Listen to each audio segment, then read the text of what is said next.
కాంతి, అమల కాంతి, మలినములైనటువంటి angels. చంద్రుల్లో కొంచెం చుక్కలు కనిపిస్తాయి కదా, నిత్యానంద ప్రభులో చూడదు. అమల అమల కాంతి. ఆయన నడక ఎలా ఉంటుంది?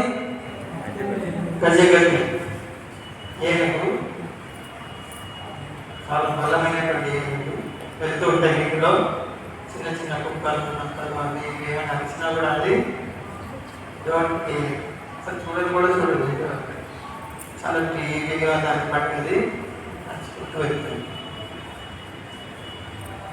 గజ గతి, గజగమనం, గజగమనం, సర్పగతి, గజగతి, ఏమేమి ఉన్నాయి.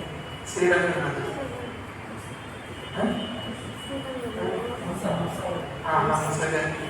శ్రీరంగనాథుడు అన్ని గతుల్లో వెళ్తుంటాడు. ప్రతిరోజు బయటకు వస్తాడు శ్రీరంగనాథుడు. దాదాపు 365 రోజులు అయితే సంవత్సరానికి దాదాపు 345 రోజులు బయటకు వస్తాడు. అన్ని బస్సులు ఉన్నాయి.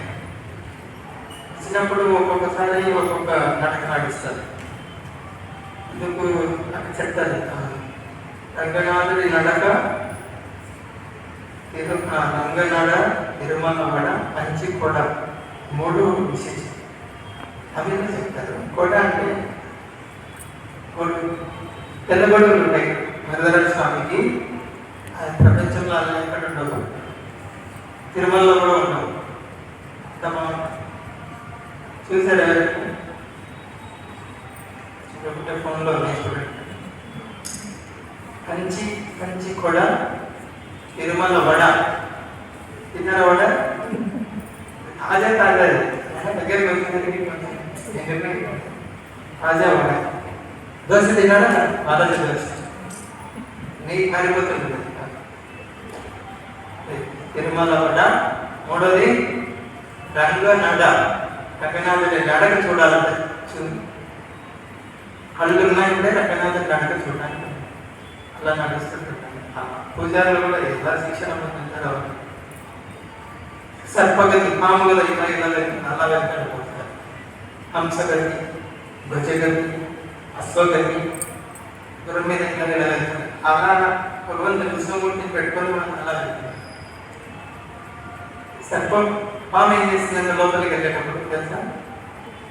పాము బయట అడకు వెళ్ళి లోపలికి తన పుట్టలోకి వెళ్ళేటప్పుడు ఏం చేస్తుంది తెలుసా? అదే ఒకసారి నీకు చూస్తున్నట్టు ఒకసారి 2 వైపులో చూసి లోపలికి వెళ్తుంది. అందుకని శ్రీరంగనాథుని కూడా లోపలికి తీసుకెళ్ళేటప్పుడు ఒకసారి ఇటు తిప్పుతాడు, ఇటు తిప్పుతాడు. అటు ఇటు చూసి క్షణం లోపల వెళ్ళిపోతుంది. లోపల రంగనాథుడు వస్తుంది. ఇక్కడ నిత్యానంద ప్రభు గజగతి. తర్వాత హరి ప్రేమోన్మత్త. హరి ప్రేమ. తర్వాత 15 ఉన్మత్త. మత్తు కాదు, ఉన్మత్త. ధారాస్థాయి. హరినామత్తులో ఉన్నారు. ధృత పరమ సత్వం. ఎప్పుడు విశుద్ధ సత్వంలో. భగవంతుడు సత్వగుణం కాదు, విశుద్ధ సత్వం. ధృత ధృత పరమ సత్వం అంటే సత్వగుణం. పరమ సత్వం అంటే సత్వగుణాన్ని మించి పరమ సత్వం. ధృత ఎప్పుడు శుద్ధ సత్వంలో ఉంటుంది. నిత్యానందని అవధూతాన్ని కూడా పిలుస్తారు కదా. అవధూత. అవధూతాన్ని ఏంటి?